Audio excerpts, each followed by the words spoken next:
want to start an intentional community, the odds are against you. But there are hundreds of established intentional communities out there that show us that it is possible. Hi, my name is Sky Blue, and I am the Executive Director of the Fellowship for Intentional Community. I'm here to explore the question, what makes an intentional community successful?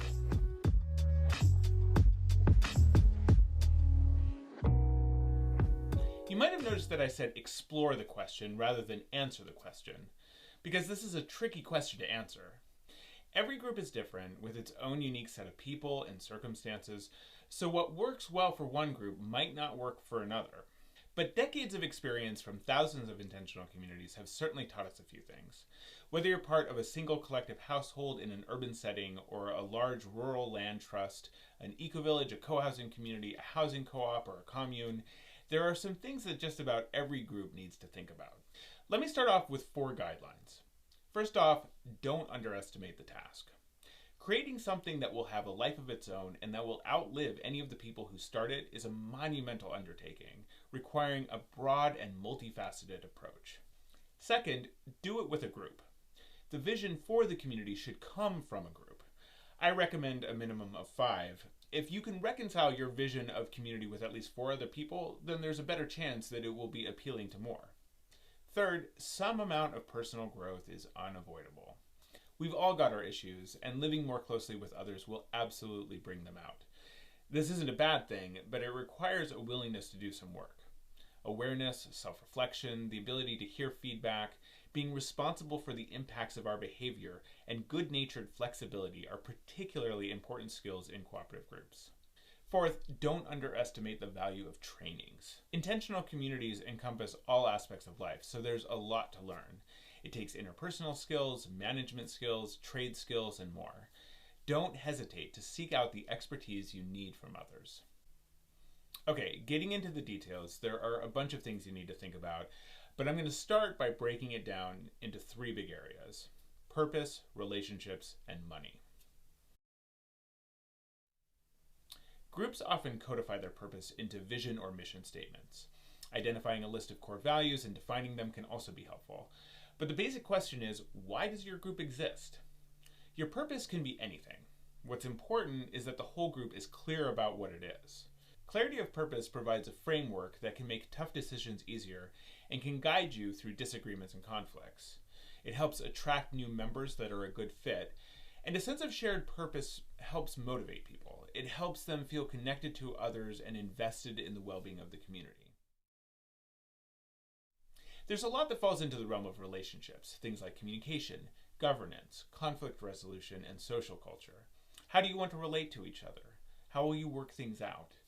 Community is about relationships. It's the relationships that make community fulfilling and meaningful. But if you don't tend them, when conflicts arise, which they will, they can tear a community apart. Tending them means making sure agreements are clear, that there is good communication and accountability. It means making sure that conflicts are addressed and not allowed to fester, making space for the group to discuss and address chronic issues and dynamics. It means supporting each other, being there for each other during hard times. And it means having fun together, celebrating, and creating culture. It is virtually impossible to exist in the world today without at least some amount of money. Most of us don't have enough of it and have a lot of baggage around it, and money stress will create or exacerbate other issues, especially interpersonal conflicts. In many respects, intentional communities are the same as small businesses, and from a financial management perspective, should be approached the same way. Have a plan, create a budget. However you feel about money, it's something your group has to deal with. So face it, together, with strength, thoughtfulness, and maturity. Deal with your issues around it and manage your collective finances in a transparent and cooperative manner. Okay, let's drill down into more detail. Intentional communities can be broken down into various systems and structures. With all of these, there are lots of viable models. The important thing is for your group to be on the same page about what kind of community you're trying to create. Then find the systems and structures that will be most supportive of your collective vision. The other important thing to remember about systems and structures is that they only work to the extent that there is a positive feedback loop with the culture of the group. For example, the best decision-making process in the world won't work if there isn't a culture of goodwill. Figure out how to build your culture and structures so that they work together and that all of it together reflects your group's values and supports your group in fulfilling its purpose. With that said, let me give you some basics on legal and financial, governance, management, and decision making, membership process, labor system, and conflict resolution. On the legal side of things, how are you dealing with ownership of land, housing, and any other assets or resources? What kinds of legal entity are you going to use, which is something usually filed with your state corporation commission? And what tax status are you going to have, which you register with the IRS? But also, what kind of zoning laws, building codes, or other laws apply to the kind of community you want to create, and what government agencies or departments are you going to need to interact with?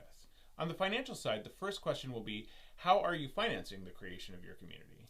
This looks very different depending on the location, size, and kind of community you're trying to create, as well as what kinds of financial resources, if any, your group is starting with. In some cases, traditional lenders are viable. Being a nonprofit or cooperative might open up other financing options. If you want to incorporate a business into your community, you might be able to orient your financing around a business loan. From there, you'll need to figure out how the finances of your community are organized on an ongoing basis. The basic question is, what expenses does the community have, and how are they being covered? Legal and financial are big, complicated issues, and finding friendly lawyers and accountants who believe in what you're doing can be super valuable. Governance has to do with the basics around who makes decisions and how decisions are made. From a typical organizational development perspective, this is often codified in bylaws, an operating agreement, or some other foundational document. It defines who the members of the group are and who has ultimate decision-making authority. In most cases, this will either consist of the entire membership or a subgroup of the membership, for example, a board of directors, which is usually selected by the membership. Whichever it is, they then set the overall direction for the organization, create policy, provide oversight, and do financial planning. Management has to do with the implementation and administration of policy and direction. Even if the entire membership makes these decisions together, individual members may then have different roles in carrying that out. Often a group will delegate certain day-to-day decision-making to managers, teams, or committees. Decision-making refers to the mechanism by which decisions are made, like voting or consensus. Some groups make all decisions by consensus or unanimous agreement. Some use a modified consensus, like consensus -1. Some use voting, sometimes requiring a supermajority, at least for certain kinds of decisions, or may use voting as a fallback if they reach an impasse using consensus. There are a wide range of different models for governance, management, and decision-making. The thing to remember is that how or whether your governance, management, and decision-making system works is up to you. If something isn't working, it's up to your group to figure out what will work. The process by which someone becomes a member is a cornerstone of any intentional community. There are several important things here. The process should be clear and transparent. It should reflect the culture and values of the group to help new people get a clear sense of the group right from the start. The group's purpose, as well as any expectations, commitments, rights, and responsibilities of membership should be made clear. And the finances of the community and the financial arrangement members will have with the community should also be made clear. Pretty much every intentional community shares some amount of land, utilities, driveways, and/or facilities. Even if it's minimal or much of the work of maintaining it is contracted out, there's going to be some level of administration or management required from the members. And usually there's at least some minimum expectation that members participate in the governance system of the community.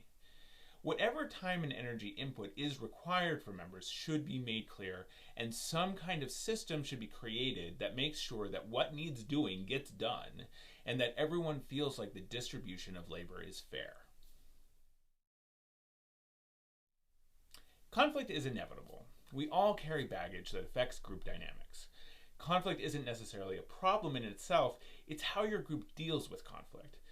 Conflicts can be acute and obvious. They can also be chronic and complex and hard to clearly identify. There are a number of things that support good conflict resolution. A strong social culture where people are engaged and enjoy each other.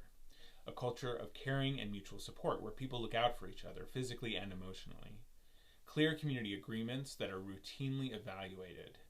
clear accountability processes, processes that illuminate and address tensions before they blow up, clear protocols for addressing conflict when it arises, and fundamentally a willingness in the group to address conflict rather than avoid it or feed it. Whether it's your legal structure, labor system, membership process, or whatever, again, how exactly you do all of these things is up to you and can look a lot of different ways. Take the time to learn different models and adopt or adapt what's right for your group. Thanks so much for watching. I really hope you found this video useful. Please check out our other videos, and for a more detailed look at featured communities, check out our web series, Planet Community. You can also browse the 1,500 plus online listings for intentional communities worldwide in our communities directory. Also, please check out our quarterly publication, Communities Magazine, available digitally by donation. And sign up for our bi-weekly e-news for updates from the movement, events, and specials from